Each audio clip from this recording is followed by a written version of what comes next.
Good afternoon, Centralians. We are here once again on our regular show, Looking Forward. But today is a special edition of Looking Forward because of these two beautiful ladies here. Ma'am, may I know your names, ma'am? I'm Maria Cynthia, Pelena, Acting Library Director.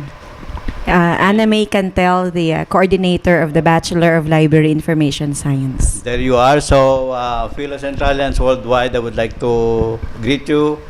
Good afternoon, and to our director, Pastor Neil Halandon, and our beloved President, University President Dr. Teodoro Ciro Bless. Maayong gid nga hapon, and we would like to inform you that this month is a celebration of the library and information service. So, ma'am, can you give us what is this celebration about? Actually, the Library Information Services Month is a pursuant to Proclamation number 837, series of 1991, which is commemorated every month of November. This is encouraging all libraries all over the country to celebrate the importance of libraries in our educational system as well. Okay. Ma'am Cynthia, what is this, or how is this celebration significant to the university? Okay, since this is a Library of Information Services, speaking of services, so the library needs to create ways to expand the library beyond its walls. So it means that we need to deliver a library services, exceptional and innovative services to our library users. What are the roles of the students in pursuant to this program, the BLIS? For our BLIS students, actually, together with our MLIS, they are in line to create important activities that will promote and disseminate information about our course. And the same time, they will be in charge of making marketing materials about the library services that we have currently right now. And the same time, we are also encouraging students of Central Philippine University to utilize the library resources and know our services available to them. What do we expect from this BLIS?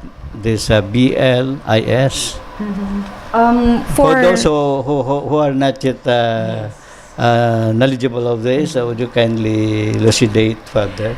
Actually, BLIS program started as an offering under the College of Education, and then just recently, I think last semester, we started already under the new college. It is under the College of Computer Studies, because we are the CHED mandated us to include some information communication technology or ICT subjects to our curriculum. So it's a mandate of CHED to integrate information communication technology, and thus more or less almost half of our major subjects are geared towards teaching database management, systems analysis, information technology subjects related actually. So how is this relevant now? The system, the information system, how relevant it is to our conventional mode of managing the library before? Okay, so we are all aware that information technology is playing a vital role for development of the library. Okay, so the implementation of IT or information technology has changed the structure of the library. Like for example, previously we have this card catalog. Okay, and then we have our online public access catalog, and student can access the bibliographic information 24/7 through internet and anytime, anywhere. And before we were using the manual card system for circulation, like for example, borrowing of books, we do signing of library cards, and then the copies of a printed photocopies of some articles. So now a student can use their laptop, can download materials from the library using our online databases, like we do have ProQuest, e-journals, e-resources, Gale Virtual Library. We have that in our library. In other words, it's to us in the offices, are we allowed to to request for to search for a book online. Yes, sir. Yes, sir. So what program Using- are you using then? Actually, the website of the library is embedded, but we call that link in the Link, university website. Yes. Oo. Then you click the library, and then the online database is ProQuest, and then using the student ID and the student ID password. The password is Are you amazing. conducting trainings on this system to your staff, or I mean, well, we have work students there, we have Yes, sir. personnel. Yes, sir. Yes, sir. Usually we conduct library orientation every semester for new students, and then we do have one-on-one educational trainings to students doing research, especially graduate students. But this BLIS is actually a bachelor's degree, or what? Mm-mm. And what are the other subsidiary courses you have? I mean, associates. Do you have associate courses on library management? Currently, we don't have. We are focusing on a Bachelor of Library Information Sciences, but we have include several major subjects that could be later on, if they wanted to have a specialization, they can also proceed. But for what the are meantime, we don't have. what are the practical trainings you are conducting to our, for example, to our staff, to our work students, assistants? For practical training for utilizing our services and our resources in the library, Yes. where the library is sending our staff as well on development program, career development program. But for our students, aside from the theories that they learned inside the classroom, they're also involved in service learning, where they are asked to teach in our behalf and to help us to also train technical works to those who are not librarian assigned in libraries, especially for the Department of Education libraries. And then this LIS is actually celebrated, or you have these activities every year? Yes, sir. This is a proclamation mandated to be celebrated annually every month of November. This is, And actually next week on November 19 to 24 is our National Book Week celebration. This one is spearheaded by the Philippine Librarians Association Incorporated, the mother umbrella of Association of Librarians all over the country. what do we do during the book, what's that? National National Book Week. What do we do? Are we giving away books? Or Actually, we started already giving away books. The library opened the LIS month by having this Hakot book program Yes. where the We- community is allowed to. We invite principals from different schools, outreach programs and CPU, and then naghakot book program. They select and we donate books to them. what are the involvements of other universities to our celebration of the LIS? Since the library is also we also accept researchers from our partner institutions which are part of the consortium. So this is a time actually that Henry Louis III Library is also open for those members of our consortium schools.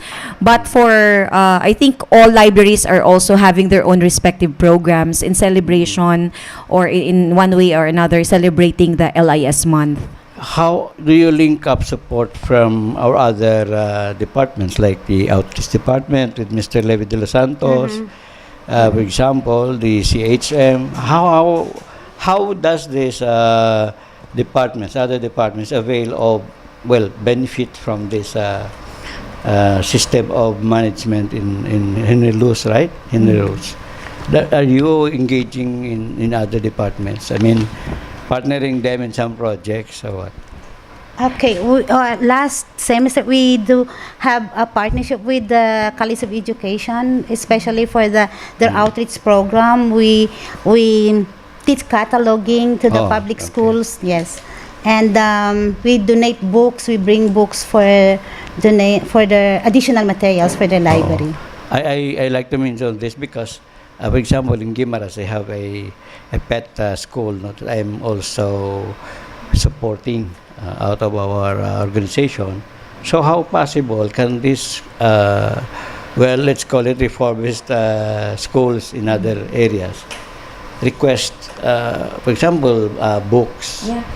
I think they can course through our outreach office because all activities of the BLIS program and the same time the libraries are under the outreach office. So we coordinate with Sir Levy to make sure that we are giving at the right group of recipients of these materials as well.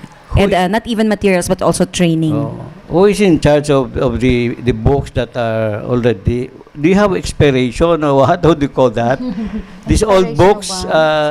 When does this go? Yes, sir. Actually, we do have a mandate from CHED that supposedly all materials in the library should be a copyrighted within the last 5 years residency. residency. Of course, it should be recent, especially for our science and technology courses or subjects.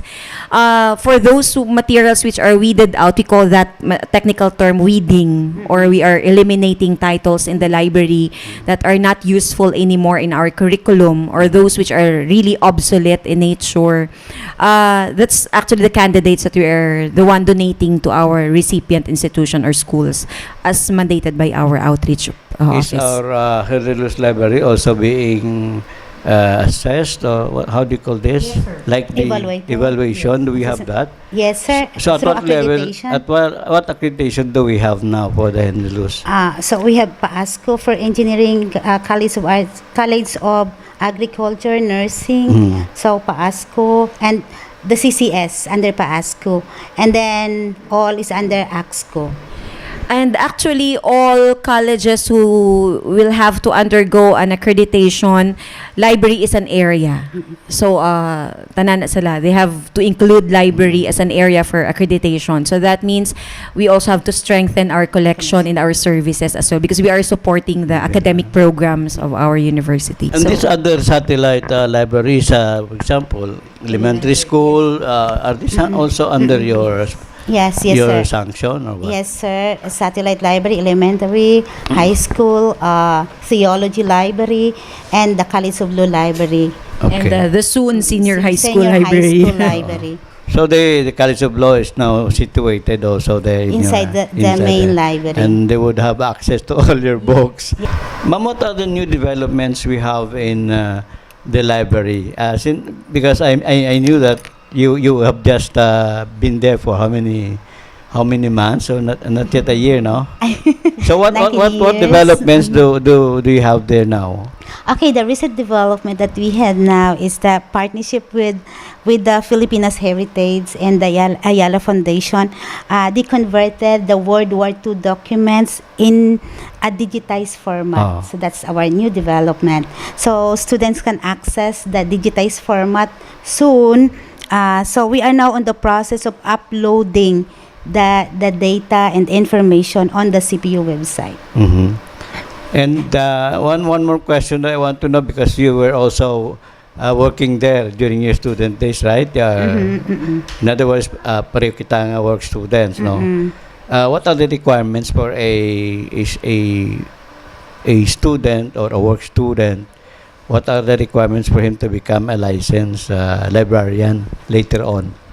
Okay, in RA 9246, the act of modernizing the practice of librarianship in the Philippines, so the graduate to bachelor's degree in library science is very important, provided that the holder of master's degree in library science shall be allowed to qualify to take the board examination. So it means that even though lateral entry ka, ma-enroll ka 18 units as required by the 9246 required units or subjects or courses in order to proceed to the MLIS program, and after that you take the board examination as a requirement. But is there a possibility for example, he or she have not enrolled in this course of BLIS.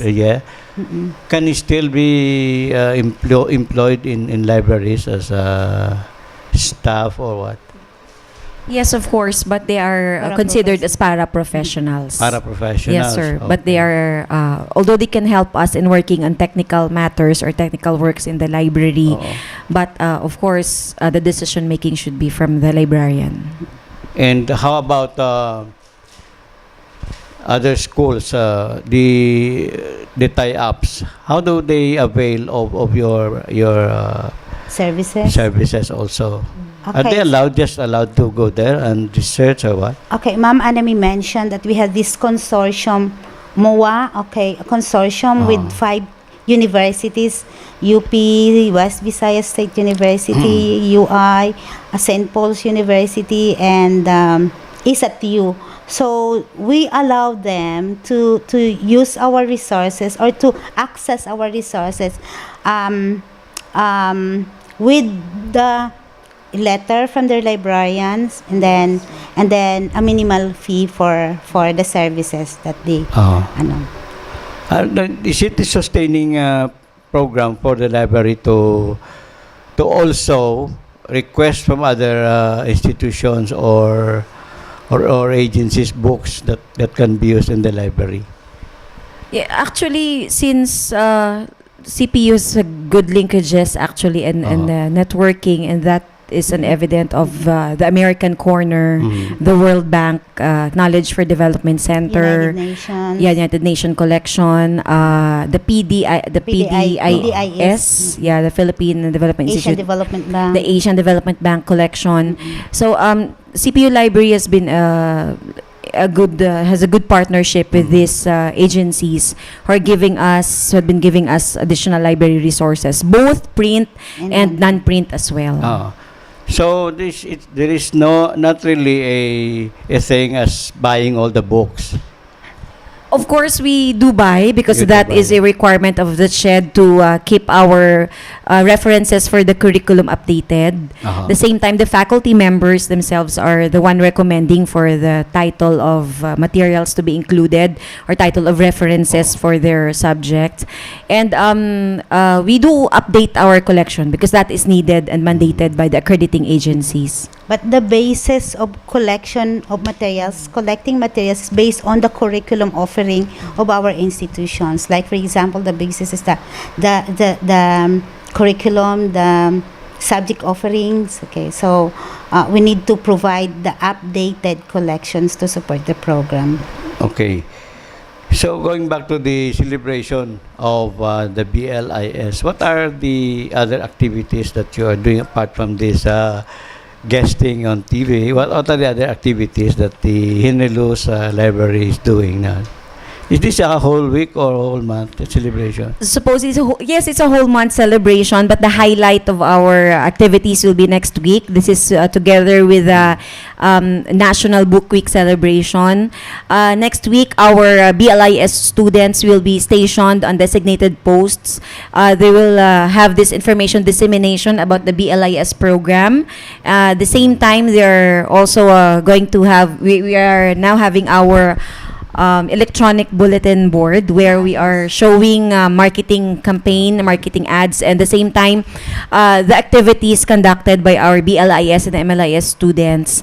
And in succeeding years, actually we include this in our plan that we're going to have talks about the importance of libraries. But for the meantime, we've included all these activities during our orientation.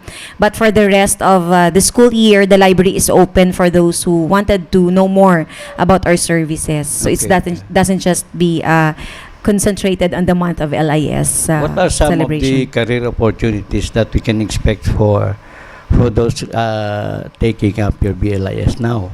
For BLIS, of course, aside from being a librarian later on after passing the board exam required according to Republic Act 9246, they could also be the same time an archivist, a information specialist, a researcher, what else? A record specialist, a record manager. And actually, librarians are in demand right now. So both public and private institutions are really looking for a licensed librarian as required and mandated by government, CHED, and the same time the accrediting agencies. Knowing the fact that Central Philippine University is the only institution that offers Master of Library in Information Science. And how many librarians now have been to that schooling? I mean, out of the graduates here, how many have pursued serving the university library? Do you have any idea? Majority, almost all of the librarians in Western Visayas in Region 6 were all graduates of MLIS CPU. You also do benchmarking with other libraries, right? Yes, sir. So, what do you think of Honolulu's library? Where does this stand? Is it the best or in Western Visayas or what? We need to improve our library towards a new role that will have a lasting impact in the lives of our CPU students. We'd like to promote collaborative, flexible, and innovative learning environment. Okay. Redesigning of our library section is one of the most important things that we need to do, and providing quality information resources, not only quantity but quality information resources that support the programs, curriculum offering of our institutions.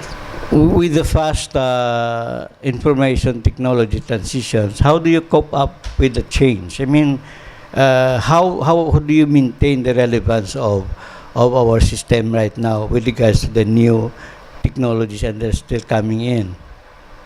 Actually, we don't compete with technology, but we use technology Yes. to help As a our tool. work. Yes, as a As a tool tool. to help us in achieving our mission and our vision.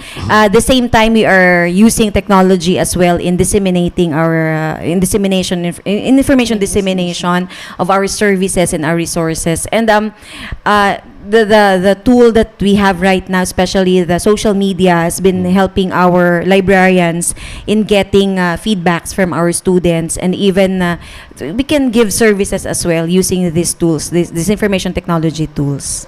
Si Ma'am Pelena, as the head of the library, what are the difficult things or tasks that are being handled by you?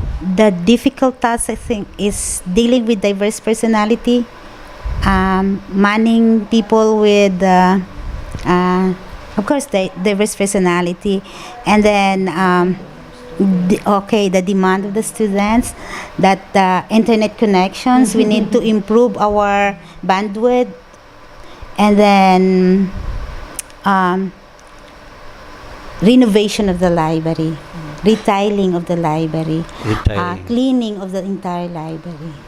Ikaw, ma'am, what is your experience there in the library? So far, the thrust is on making library adjust a little bit for the new generation that we have, the new learning generation. Because our learners right now are more on collaboration. They wanted a space where they can collaborate, they can discuss freely. They're multitasking in learning. So some areas of the library has already been identified, and Professor Pelena has been open to suggestions as well. And we are gearing towards that. I believe with the teamwork of the library personnel, and the support of the administration as well, we can reach these changes and the recommended changes for our library. And then we are so happy that the administration is very, very supportive in all the library activities. Like, we requested for a maker space for the American Corner. We need to redesign our different sections of the library. So we are so lucky that the administration is very, very supportive in all our activities. I understand that not only you should be doing the things of tracking, managing the classifications of books, right? Do you see any opportunity for your office also in suggesting or giving a study on how we can enrich out of these research books? This is a personal observation. I saw the thesis books are just being placed there, right? So how can we utilize these research books or theses so that this would be an added, there would be not really an added income, but an added Okay. enhancement for our library. Okay, so we are now in the process of digitizing our thesis. Okay, in fact, Ma'am Dr. Penetranti, now we are now working on the bibliographic citation. It means that we trace how many students cited that particular thesis, and then so that's one of the requirements for accreditation. And we are now on the process of having this program to monitor and evaluate the thesis usage of the students. Yeah, and actually, CPU Library has important role in working on the research requirement of our students, because we have the bibliographic verification and the reference section in graduate studies as well. For teachers who wanted to verify if our students really had cited the works of previous students, they can consult our graduate school and our reference area. We have now the program on that. Okay. Do we have some support for the students who are submitting their thesis? What do you mean by super? I mean, could it be a program also, or part of your responsibility of Henry Luz to assist also this Yes, graduating sir. student? Yes, By sir. what, ma'am? Okay, so our services now, we are now shifting our services from a traditional librarian into an instructional librarian, from a service librarian to an instructional librarian. It means that we are now helping our students one-on-one instruction to our researchers, especially students doing research, to helping them what are the materials, what are the valuable materials or informative materials needed for their study. Okay, so what I mean also is that would there be any benefit for the student who submits the thesis or research to the library? Well, it's a must for, Requirement. for colleges to submit a copy for their thesis What work I for mean is, students. do they get a copy of that, or Copy of of the thesis. thesis? It's They are required. they're required, and it to- is counted as part of library Requirement. collection as well. We are having a separate list of available theses and dissertations Like in for the library. example, for a graduate program, they cannot. Like for example, the faculty or the faculty or staff CPU, they cannot get their salary increase without the certificate from the library that we already have the copy of the thesis. So are you a part of the approving group, approving for the students' thesis? So far, no. How about this coming? Well, I'm already talking. I'm already looking forward actually for the publishing house, which will happen actually anytime soon. It was we were still with the printing press before, and it's already there. So I think it's coming. It's coming, and it's on the pipeline. My thinking is if the Inelus Library could be a part in publishing. This could become books, this thesis. This is not just merely thesis. This could be a paperback or a hardbound book that could be sold, right? But- How do you see the But we should be careful because our thesis now, we are not ready yet. We are not ready. Even Sir Rio mentioned that we are not ready. But we need to have a thorough checking of our thesis, especially citations that students are using the copy from other theses without citing the source of information. So we need to have a proper citation of our thesis. And these our theses are students' not- thesis. these theses are not copyrighted, right? Yes, Yes. no, yes. So we have also to protect Yes. the rights of The our rights of- students. So is there a need for us to copyright this thesis? That's the reason why we have this plagiarism Scan. a scanner. Right. We need to scan the student a process of the Okay. Anyway, we have been to all what needs to be asked. So I would like you to invite them to your library. Ma'am Pelena first, would you like to invite Okay, we would the like public to. or what? Okay, we would like to invite our students, our bona fide students, our alumni, faculty and staff, researchers to visit our library. The library is the biggest library, not only a biggest library in West Visayas, but we have the biggest collection in terms of print and non-print materials. We also have the World War II documents and digitized documents collections in partnership with the Ayala Foundation. And this coming August 2019, the Ayala Museum CPU will be the venue for Ayala Museum exhibit, and President Robles approved the proposed program. And another one is we also have the Hopeville 75th anniversary this coming December. So we would like to invite you all to visit our library. Thank you, Ma'am Pelena. How about Maman? For me, I just would like to market our Bachelor of Library Information Science. We are inviting our students, especially our senior high school students, to take a look at what we offer at the BLIS program. In fact, aside from the fact that our graduates are usually employed even without the passing yet the board exam, but we are really encouraging them to take the board exam, of course. We are inviting our students to enroll to BLIS program. We are offering a state-of-the-art library right now where they can learn not only in theories but in practice as well. And we are encouraging our students also to participate in service learning, where they will be trained to work with and to teach also the technical skills of being a librarian. And we are the same time encouraging those who are graduated already in the BLIS program to enroll to our Masters in Library Information Science program. The MLIS program, together with other faculty members from special libraries and the of course public libraries, are helping us in equipping and teaching theories and technical expertise on this master's degree. In addition to Ma'am Anami Cantel, we also have the Master of Library in Information Science with specialization in theological librarianship. So, international students from ASEAN countries. Okay. So, we have the second batch of students now. Thank you, Ma'am Pelena. Thank you, and sir. thank you, Ma'am Ann, for coming. Thank you for- There you are, ladies and gentlemen, our fellow alumni, especially our alumni worldwide.